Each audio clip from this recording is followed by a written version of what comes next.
We understand that the Council of Elders of the National Democratic Congress would be meeting in the next month to take some decision on the way forward in terms of who will partner the NDC flag bearer John Mahama for the election 2020. Tell us more about this. Yeah, clearly on the instruction of the General Secretary, we have received as a party an official communication of the choice possible made to complement the vision of His Excellency John Mahama as president in 2025. And in accordance with the practice party, the constitutional party, Council will meet and will discuss him, and then an executive committee will also meet to take a decision on it. And afterwards, there will be a formal announcement as to who the choice of the president is to partner him ahead of 2024. The communication that went out says that names, it added S to with names, meaning it's plural, meaning that there's been the submission or the names submitted more, not just one person. Is that the case? Hello? Yeah, Mustafa, I was asking. Hello? I was asking if you can hear me. The communication. What it means is that there are a number of individuals whose names have been shortlisted under consideration.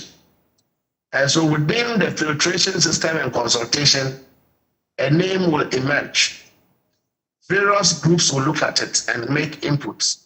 Then afterwards, one person will be selected and settled on to pair the president. Surely, this slot is reserved for an individual who will complement to the vision of the president.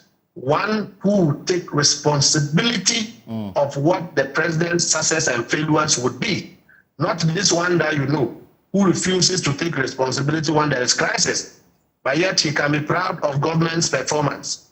So we need a running mate who will take absolute responsibility, complementary responsibility on the success of President Mahama's regime in 2025.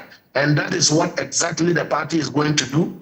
And after the selection, what has been agreed on, all the rank and files will stand by that appointment or that nomination and partner with the president and his team to ensure that the possible change that Ghanaians require, the change that Ghanaians are yearning for, will come to pass in 2024, December 7th. So does it mean that the final decision on the running mate will be a decision taken by council rather than what we be made to believe that it is always a choice of the flag bearer? Well, the choice of the flag bearer is right, but it has to go through the rank and file of the party to ensure that the party structures make inputs as to who is best suited for the season and the time that we are in. Can the president complement the president in the difficult time that we are in, given the way this economy has been mismanaged? We have to consider a lot of factors, regional balances, and all of that. And so the party will definitely have a say when it comes to who we settle for a running mate. It is not, even though it's a prerogative of the president or the flag bearer, the party has a say, and that is what we are going to do in the next few days. So therefore, council can take a decision to reject all the names?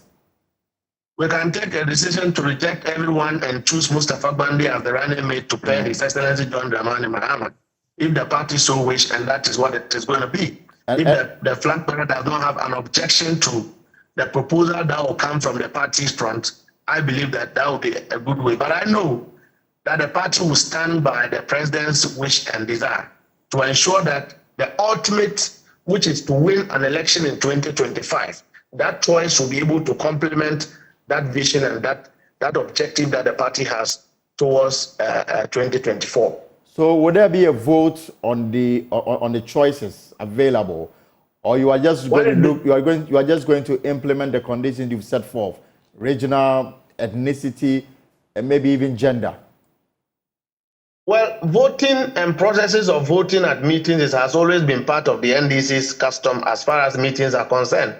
If it becomes necessary at any level of the party, either at the level of Council of Elders or at the level of the National Executive Committee, that a vote should be cast in order to arrive at a decision, that process will surely be tabled by the General Secretary and the National Chairman, and it will be done. But I believe that out of consensus consultation, we would have a smooth sail as far as the choice is concerned. Do you know the names? Well, even if I know the name, I'll eat the soup. I'll not drink the soup when it's still. When the council meets, I believe that we'll surely put a name out, a name that will shake the foundation of the NPP. Currently, they are in chief begging for people with credibility to come and pay. They don't have confidence in any of the people they have groomed. They are begging pastors to come and pay them. We have candidates that we believe have the competency, the credibility, the structure to be able to pair with the flag bearer. And I'm not afraid at all that the party will come to a conclusion on an individual that will surely help do the magic for 2024. That doesn't just put so much pressure on the flag bearer, John Mahama, knowing very well that with this announcement out, those who are very interested in partnering him for election 2024 will scale up their lobbying skills. Well, why don't you see that as an opportunity for other people to lobby with the executives for that opportunity, for that slot? The same way. Yeah, so yes, it's a season. If you want to be a flag bearer, you go around and campaign. If you want to be a member of parliament, you go around and campaign. At the end of the day, the electors will look at a lot of factors and elect you as a member of parliament or a flag bearer. The same applies to running mate. So a lot of people are interested. This is our season. We'll be consulted. They have to call us and speak to us so that we arrive at the best choice. So the choice would be the interest of the party, a candidate that the party is willing to stand by, a candidate we believe will complement the effort, and I particularly pay emphasis to complementing the efforts of the president and his visions. Not one that will any day come and stand outside and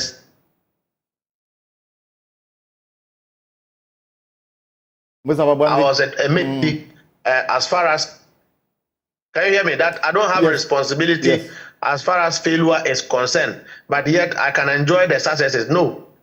Collateral responsibility of governance. One that will take responsibility to say, okay, I have been with His Excellency John Mahama. We have delivered A, B, C, D. If we have failed, we have failed. If we have succeeded, we have succeeded. The alternative, the other one, is one that is lazy, one that is populist, one that is propagandist, one that lacks credibility, one that does not have the efficacy. He's one way to digitalization, but you need an all-round individual who understands various aspects of the economy to be able to be a president. And that is what the NDC. Mustafa, final two questions. One on the choice of a running mate. Now that you are opening yourself up for people to lobby you to be considered for the position of running mate, are you not encouraging what we have come to accept as monetization of our electoral process, where people pay money to be elected as parliamentary candidates? Is this not just another opportunity for people to exploit it to their own advantage? But who told you that when you are lobbying somebody, you carry money along to go and lobby the people? It's become normal with the kind of politics we practice in this country. No, in NDC, you lobby, you speak to individuals, you sell your visions. You have to carry your CV in your bag. Because when you were schooling, it is not everyone that was there. You have to let the National Executive Committee members understand your capabilities and your credentials. And that is called lobbying. Lobbying has never been included bribes and payment of money. And so to my understanding of lobbying, as a Deputy General Secretary, if you want to be a running mate, you have to let me see your CV. I have to speak to your credentials. I have to say that I am agreeing alongside with the flag bearer because I believe that you can do the work. And so lobbying doesn't include monetization. It is MPP that does monetization. All right. Before I let you go, just one quick question back on the State of the Nation address. I saw you followed your General Secretary to the Chamber of Parliament. We understand that your side didn't want to participate, didn't want to seek through representation. Why?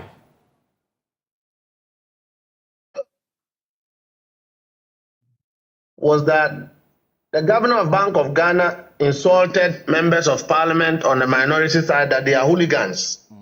And as such, if you insult them as hooligans and you are coming to their house, you are not fit to be there. And for me, we agree with that position. We also do know, according to them, that the administrator of Get Fund have, refused to honor payment of common fund and using that money to purchase agric inputs and distributing to MPP constituencies to be campaigning. And so they just demanded that it is in place that the administrator of Get Fund honors same. The third position is that His Excellency President Akufo-Addo have been disrespecting Parliament for some time, that whenever Parliament have struggled to put a bill together, for whatever reason, when it gets to the President for ascension, the President refuses, and that they needed to demonstrate that that conduct from the President does not endanger our democratic credentials. It does not allow the interests of Ghanaians to prevail. But he told the members of Parliament why he was unable to assent to the witchcraft bill. That's the only bill we know. And it is within his democratic rights, provided for him in the 1992 Constitution. Just like you want the President to respect your democratic right, the same thing he exhibited. So why take this hard line to say that because of that, we were not going to participate in the presentation? The governor of the Bank of Ghana was not the one going to do the presentation. It was the President. So to punish the people of Ghana because the governor was in the chamber, you don't think that if you have a governor of Bank of Ghana who is accused of breaking a law, and as such he has broken a law, who have supervised the almost collapse of the Bank of Ghana, members of Parliament have demonstrated, and you call them hooligans, you don't think that is a cause to be worried about in this civilized dispensation? He was only a guest. He was only a guest of Parliament invited by the Speaker of Parliament. He was not going to play any role. So they said they don't need him there. They ensured that he was not there, and I'm happy about it. It has to take the intervention of the national chairman and His Excellency John Mahama, who prevailed on the minority, indicating that, it was enough. Their protests have well been communicated, and that if government will listen, they will listen. So It was enough for them to do the business of the day. So truly, the minority members fully represented in the process till the end of it. But I'm saying that if a governor of Bank of Ghana can speak this recklessly to members of Parliament, it is important that they protest, and it's important that they take the action they have taken. And so we are solidly behind what they have done. We stand with them. But I would like to state that for the intervention of His Excellency John Mahama, the SONA today will not have been successful. And so if there is anything to be credited, not President Akufo-Addo, it should be credited to His Excellency John Mahama, who just performed his key role as a former president to prevail on his party, as a leader of the NDC to prevail on his party side, to join the process of the SONA, irrespective of their grievances. Right, thank you very much, Mustafa Ban, the Deputy General Secretary of the NDC, for your time this afternoon on the Pulse.